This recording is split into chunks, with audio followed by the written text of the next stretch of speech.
The weapon wasn't the problem. It was the way the human handed it over. Fleet Admiral Yara Chen stood at the center of the Conclave's disarmament chamber, surrounded by 17 alien species who had collectively governed this galaxy for 4,000 years, and she smiled. Not the tight, diplomatic smile of someone accepting defeat. Something else. Something the Keth observer, Saveth 9, could not immediately classify.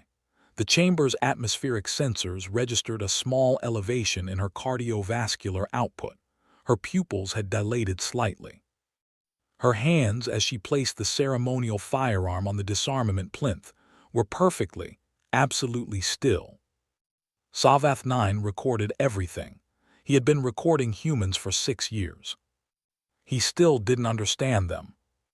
And standing in that chamber, watching Chen smile as humanity formally surrendered its fleet, he realized, for the first time in his long career, that he was afraid of what he didn't understand.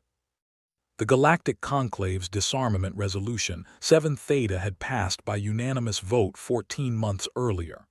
Unanimous, which meant even humanity's few allies had raised their hands.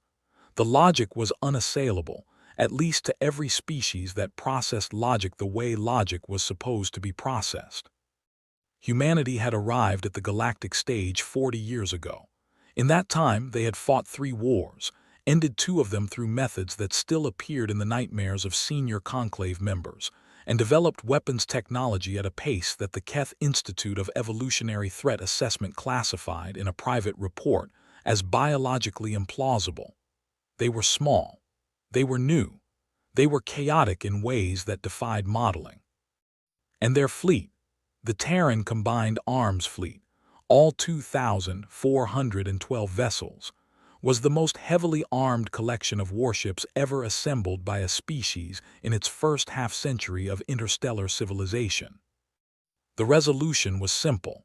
Humanity would surrender its fleet to conclave custody, retain only 40 unarmed diplomatic transports, and submit to a 20-year restructuring period during which it would be integrated into the conclave's collective defense framework. In exchange, humanity would receive full trade rights, infrastructure investment, and a permanent seat on 3 secondary councils. They accepted. The conclave's Secretary-General, a tall, pale-furred Veldrani named Orathmos, had told the chamber, and the assembled delegates had not cheered. Cheering was considered primitive, but the wave of relief that moved through the room had been almost physical. Savath 9 had watched that too. He had written in his report, the human representatives agreed without counter-negotiation. This is statistically anomalous. Flag for review. Nobody reviewed it. Why did they agree so quickly? Savath 9 asked his assistant, a young Keth analyst named Preth, 3 days after the vote. They were standing in the observation gallery above the main docking bay where the first Terran vessels were being transferred. The terms were favorable, Preth said. Infrastructure investment alone. No, Savath 9 watched a human crew disembark from a destroyer-class vessel. They were laughing about something. One of them slapped another on the shoulder. Run the negotiation transcript again, not the words, the timing. Preth was quiet for a moment. Then, their pauses were unusual. Their pauses were *absent. They had no pauses. They accepted within 6 hours of receiving the full resolution text, a document of 400 pages. Savath 9 turned away from the window. Either they did not read it, or they had already read something we didn't send them. I don't understand the distinction. Neither do I, Savath 9 said. That's what worries me. The transfer took 8 months. Every Terran warship delivered exactly on schedule, crew manifest verified, weapon systems confirmed inert. Conclave technical teams went over each vessel with equipment sensitive enough to detect a concealed sidearm from 40 meters. They found nothing unexpected. The ships were, by every measurable standard, clean. Except for one thing that the Conclave technical teams noted, logged, and then collectively decided was not worth escalating. The fuel reserves. Every transferred vessel had been delivered with full fuel reserves, not the partial reserves you'd expect from ships pulled out of active rotation, not the minimum transit levels standard for vessels heading into storage. Full, 100%, as though they'd been freshly resupplied the week before transfer. The Conclave's chief logistics officer, a Dreth bureaucrat named Casix, had written in his assessment, "Human operational standards likely require full reserve maintenance for regulatory compliance. No security implication identified." Savath 9 found this note 6 weeks later while cross-referencing unrelated files. He stared at it for a long time. Then he opened a new report and began typing. He got 3 paragraphs in before his supervisor called him and told him to stop wasting Institute resources on closed cases. He stopped typing. He did not stop thinking. The celebration at the Conclave's winter session was the largest diplomatic gathering in 40 years. Orethmos gave a speech that lasted 2 hours and contained the phrase, "Dawn of Enduring Peace," 7 times. The Terran ambassador, a compact woman named Delegate First Class Myrla Vasquez, sat in the human observation gallery and listened to the entire speech without moving. She wore the standard human diplomatic uniform, dark blue, single silver stripe, and she had brought, Savath 9 noticed, no aides. She sat completely alone in a gallery that could seat 40. He watched her through the gallery's security feed for most of the speech. She never looked bored. She never looked relieved.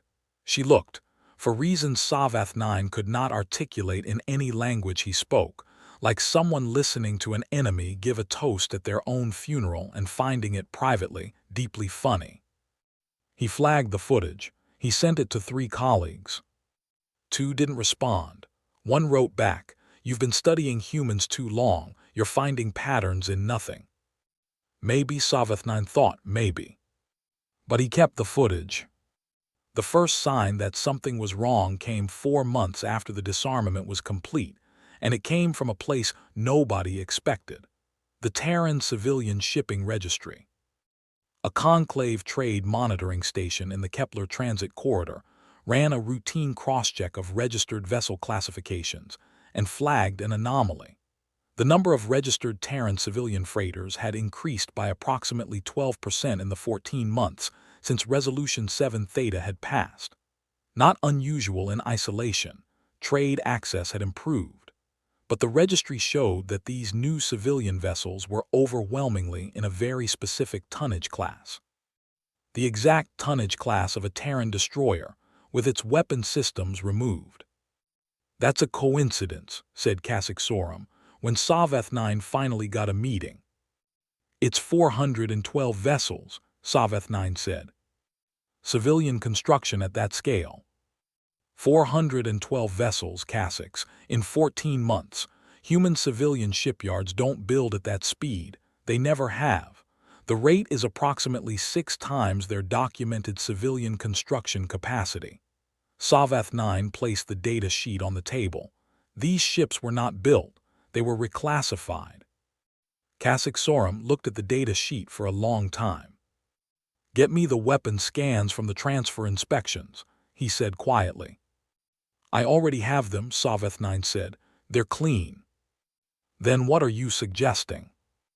"I don't know yet," Savath 9 said. "But I know that 412 clean, fueled destroyer-class vessels are currently classified as civilian freighters, crewed by personnel who, when I cross-referenced their registry manifests with Terran military discharge records, turn out to be, to a statistically implausible degree, recently discharged Terran naval officers." The room was very quiet. "I think," Savath 9 said carefully, "that we have misunderstood what disarmed means." He was right. He just didn't yet understand how wrong he still was. The Conclave convened an emergency investigation 3 days after Savath 9's report was formally submitted, which meant it had already been informally suppressed for 11 days before someone with enough authority to be afraid forwarded it upward. The investigation was classified at the highest level. 7 species representatives, no human delegates, no notification to the Terran diplomatic mission. The question on the table was straightforward. Had humanity violated Resolution 7 Theta by maintaining a de facto military fleet under civilian registration? The answer took investigators 2 days.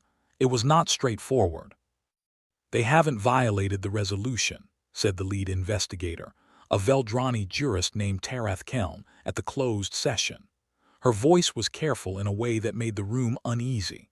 Resolution 7 Theta required the surrender of Terran combined arms fleet vessels and the disarmament of all classified military craft. These vessels were reclassified before the resolution took effect. They were never, in the formal legal sense, part of the fleet that was surrendered. "They changed the registration of their warships," said the Dreth representative loudly. "They changed the registration of vessels that, at the moment of reclassification, carried no active weapons systems." Tarath Kelm paused. "The weapons had been removed." "And stored where?" Another pause, longer. "We don't know," she said. Savath 9, reading the session transcript that he was not supposed to have access to, stopped at that line and read it 3 more times. Then he pulled up a different file, one he had been compiling privately for 7 months, long before this investigation started. A file about human behavior in the weeks before the resolution vote. There had been a period, roughly 18 months prior to the vote, during which Terran military logistics showed a massive, unexplained spike in activity at 3 asteroid belt facilities in the outer Sol system. The facilities were classified as salvage yards. The spike was consistent with large-scale storage operations. The weapons hadn't been hidden after the disarmament. They had been hidden before anyone knew the disarmament was coming. Savath 9 sat back in his chair and thought about that for a long time. Humanity had known. Somehow, they had known the resolution was coming before it passed, before it was formally drafted, possibly before the conclave members themselves had consciously decided to push for it. And in the time between knowing and the vote, they had quietly, legally, meticulously separated their weapons from their ships and reclassified the ships as civilian craft, all while presenting a diplomatic posture of complete cooperation. He thought about Fleet Admiral Chen's smile when she placed the ceremonial firearm on the plinth. He thought about the full fuel reserves. He thought about Delegate Vasquez, sitting alone in the gallery, listening to Orathmos's speech. Everything I thought I understood, he realized, was the surface. He requested an urgent meeting with Orathmos directly. It was granted in 4 hours, which meant Orathmos was already scared. "They didn't disarm," Savath 9 said, the moment the door closed. "They reorganized. Everything we accepted was technically compliant and operationally meaningless. The ships have no weapons. The ships know where the weapons are." Savath 9 placed a second file on the Secretary General's desk. "I've been modeling their logistical chain. The storage facilities in the Sol Belt, working backward from energy signatures and supply runs, hold enough weapons payload to refit approximately 2,000 vessels.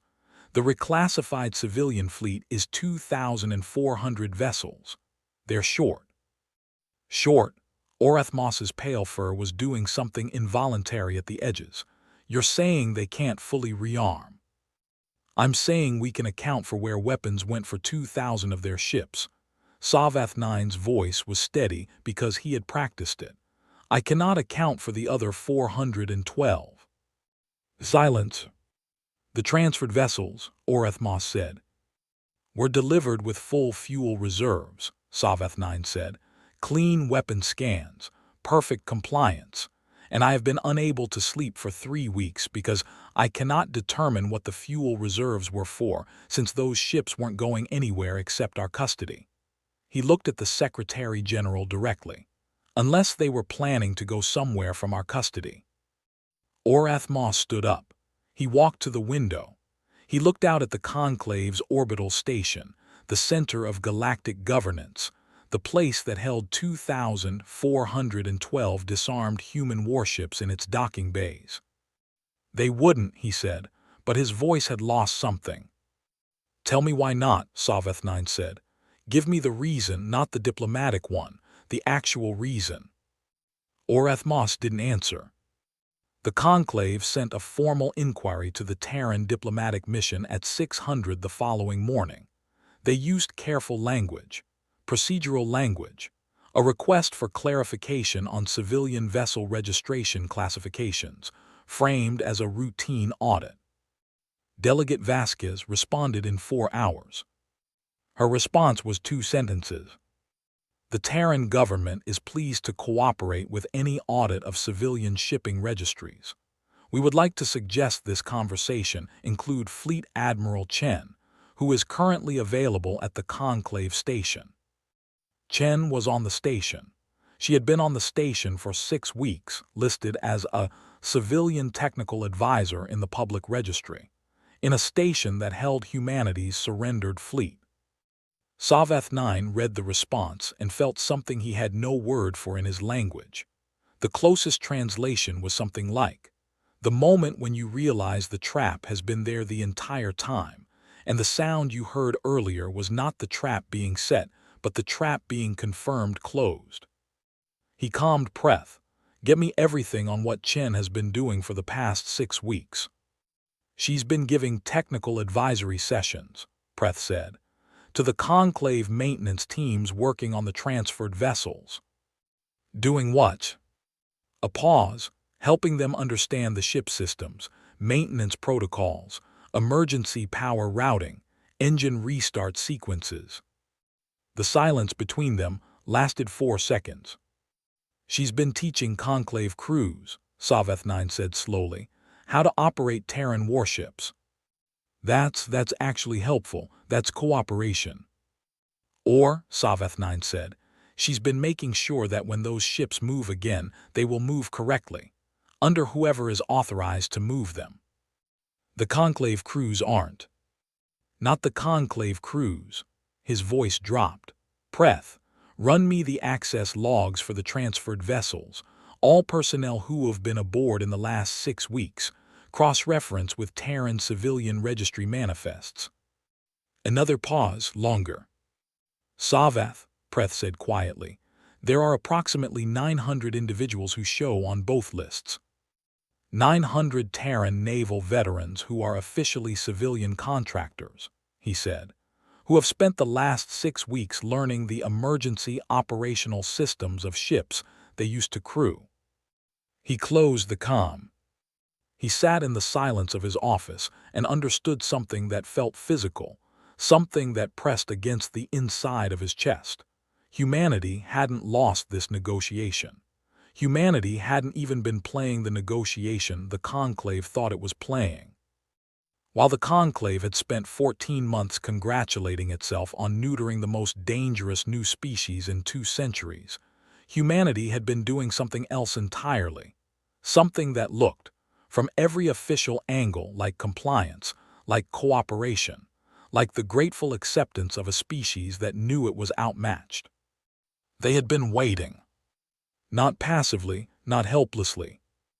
Waiting the way something waits when it has already done everything it needs to do, and now simply requires the right moment. He needed to know one thing that would tell him whether he was wrong, whether this was paranoia after 6 years of studying humans until their strangeness had colonized his thinking. He pulled up the fuel consumption logs for the transferred fleet. Specifically, the maintenance logs that Conclave crews had filed over the last 6 weeks during the advisory sessions with Chen. He found what he was looking for on the 3rd page. Every single transferred vessel had been run through what the logs described as emergency power systems diagnostic. Standard maintenance procedure, apparently. Routine.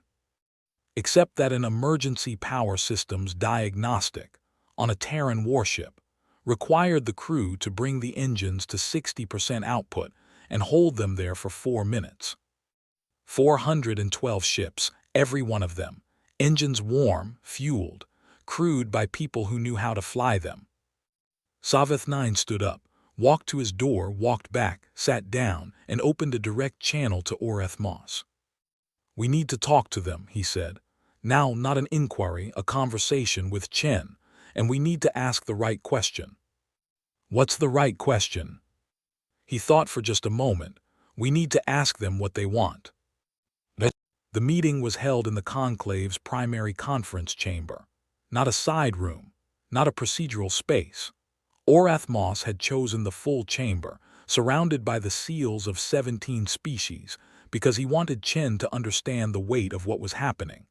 Saveth 9 suspected, watching Chen settle into her chair across the long table, that she found this charming. "Fleet Admiral," Orethmos began. "I'm a civilian now," Chen said pleasantly. "Technical advisor." "Fleet Admiral Chen." His voice was steady. "We would like to discuss the current status of the transferred vessels." "Of course." She folded her hands on the table. "Which aspect concerns you?" Saveth 9 leaned forward before Orethmos could respond. "All of it," he said. "But specifically, why are the engines warm?" Chen looked at him. For the first time in 6 years of studied observation, Saveth 9 felt that she was actually seeing him, not a Keth analyst, not an obstacle, but a specific individual who had managed to ask the right question. "Because," she said, and her voice was honest in a way that was somehow more alarming than any evasion, "ships that sit cold for 20 years don't fly the same as ships that were maintained." "Maintained for what purpose?" She smiled, not the smile from the disarmament chamber, a different one, smaller, almost tired.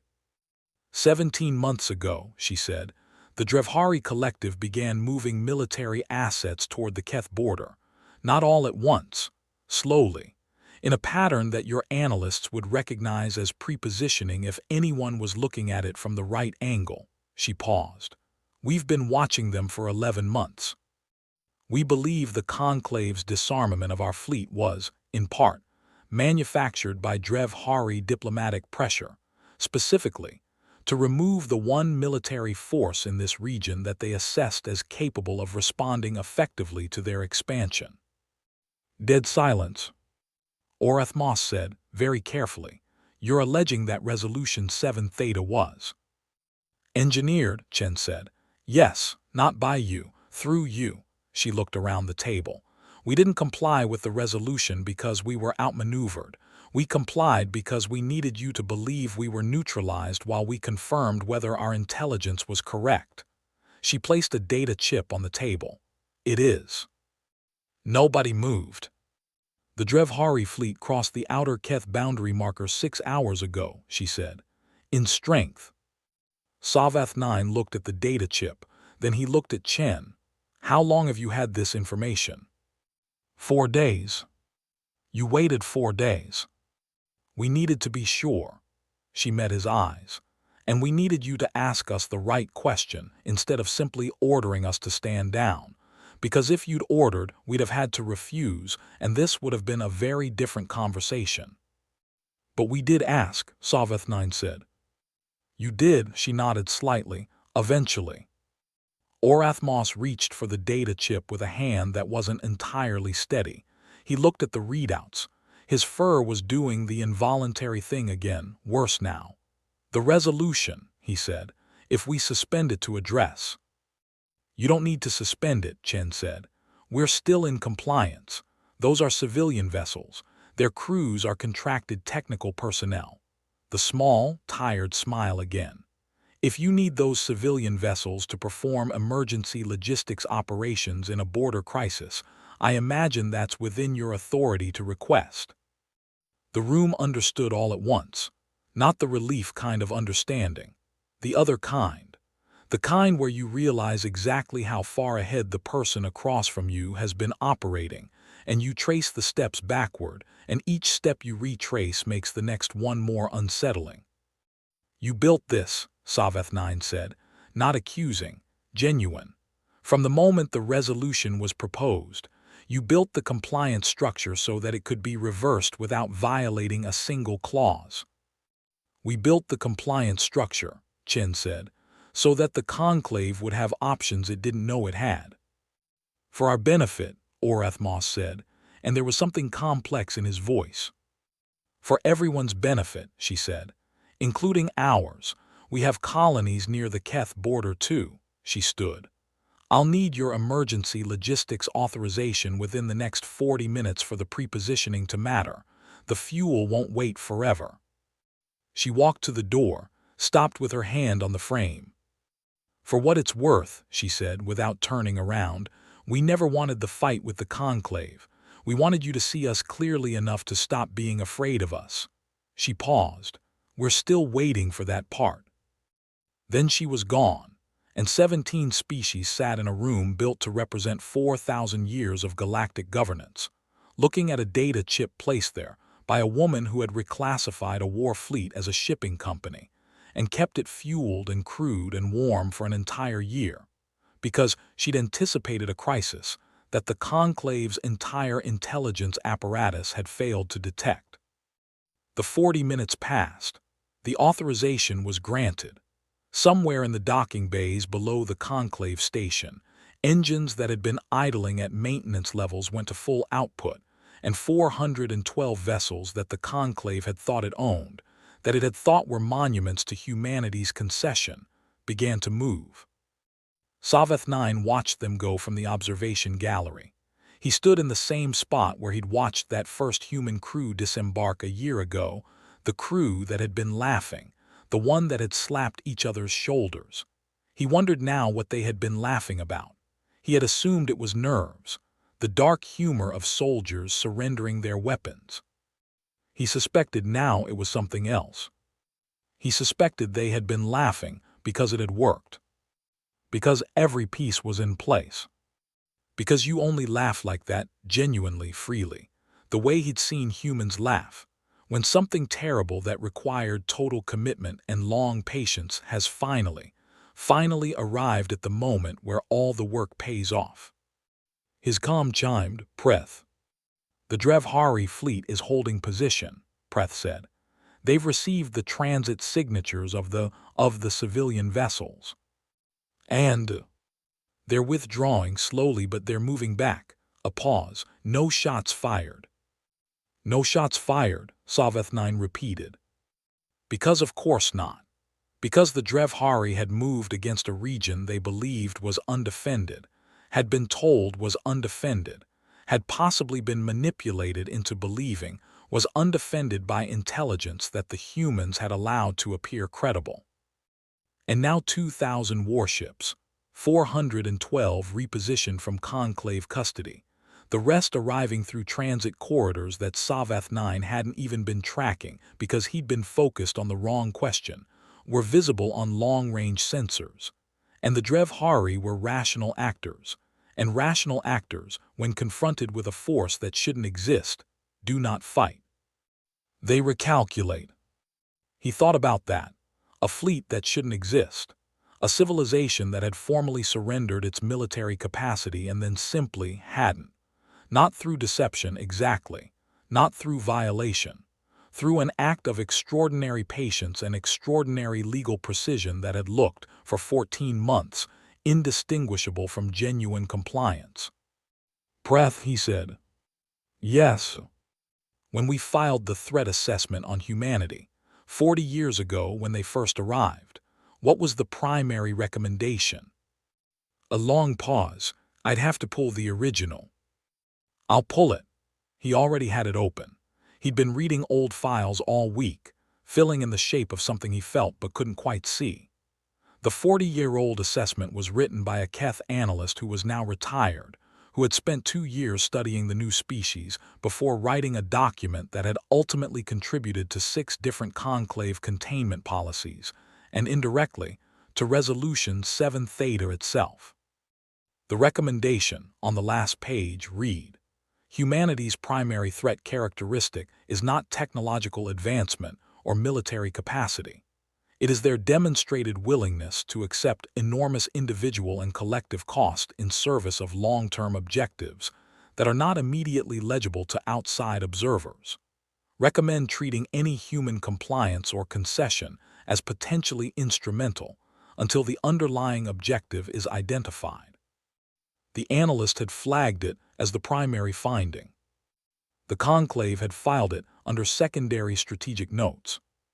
Saveth 9 read it twice.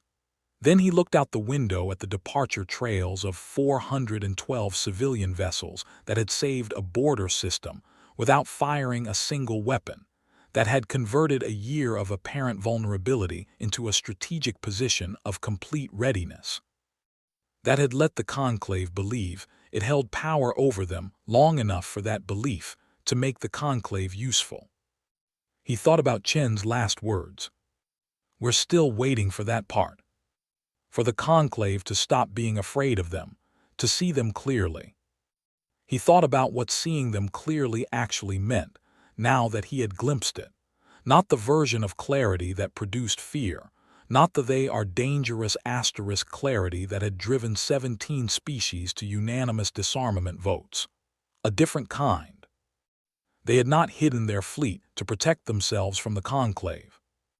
They had hidden it to protect the conclave from a threat the conclave hadn't seen coming, while maintaining the diplomatic relationship that the conclave needed to remain functional.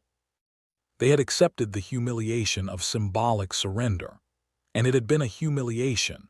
He understood that now. He understood the specific cost of what Chen had placed on that plinth, and what she must have felt doing it. Because the alternative was a confrontation that would have fractured the alliance structure they needed intact to address the actual threat. They had been patient with the conclave's fear. They had worked around it. They had protected the people who had tried to neuter them. That was the thing he hadn't had a word for. That was what he'd seen in Vasquez's face during the speech, not contempt, not amusement, something like sorrow. The specific sorrow of someone who understands they are being misread and cannot correct it without destroying the misreader. His comm chimed again. A senior conclave security official he'd never spoken to directly. The Secretary General wants a full debrief, the official said. Everything you know about how they did this. Everything I know, Saveth 9 said, is not enough. I know the mechanism, I don't know the decision. What decision? He watched the last departure trail fade from the observation window. The decision to comply, to actually surrender the fleet at least formally, in a way that left them exposed for over a year on the chance that we'd ask the right question at the right moment. He paused. They couldn't be certain we would. There was a period, many months, where if the Drevhari had moved faster, they would have had no authorization from us, and they'd have been deploying a rogue fleet into a military crisis without conclave backing, which would have permanently destroyed the relationship. A long pause.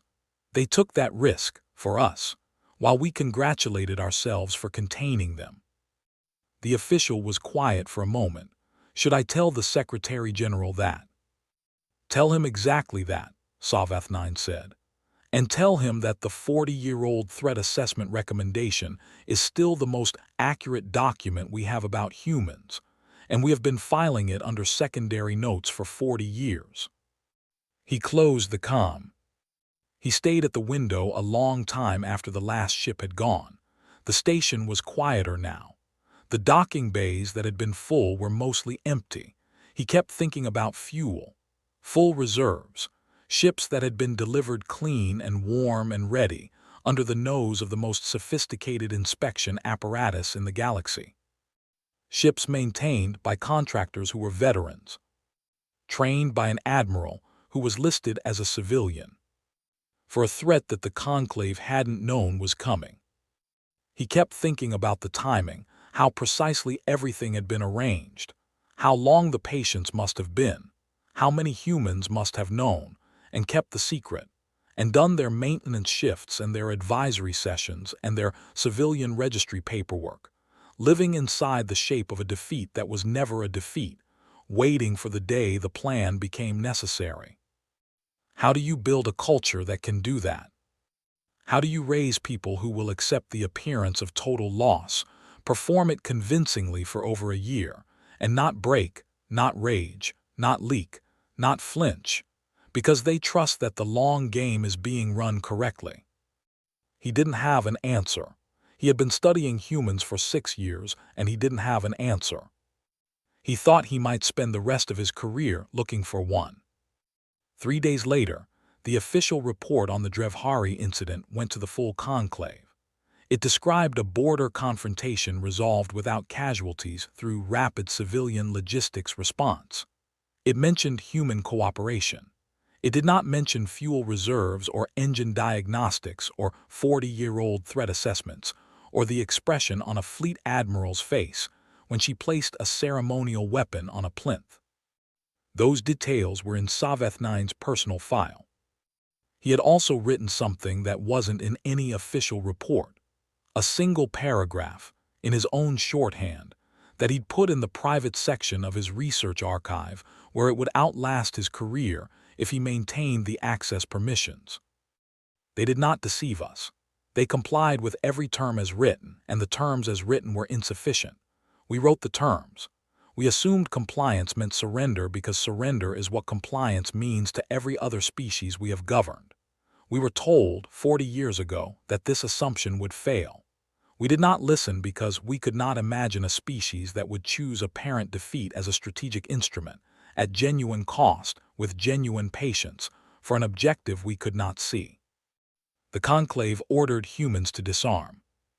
What we failed to understand is that disarmed is not the same as unarmed, that a weapon placed on a plinth is not a weapon surrendered, that a fleet without guns is not a fleet without purpose, and that the most dangerous thing about humans is not what they're willing to do.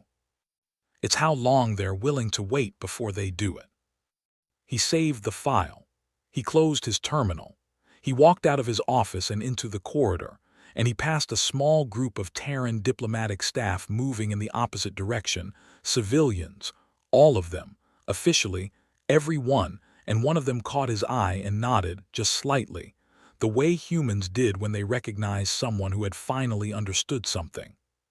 He nodded back. He walked the rest of the way to the Secretary General's office, thinking that the galaxy had spent 4,000 years building systems to manage power, contain aggression, and prevent any single species from becoming too much of a threat.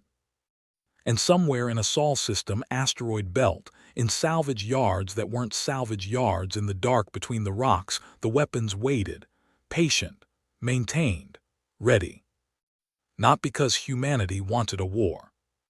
Because humanity had learned, across the whole long wait of its history, that the ones who survive are never the ones who were strongest. They are the ones who were still there when everyone else had finally decided it was over.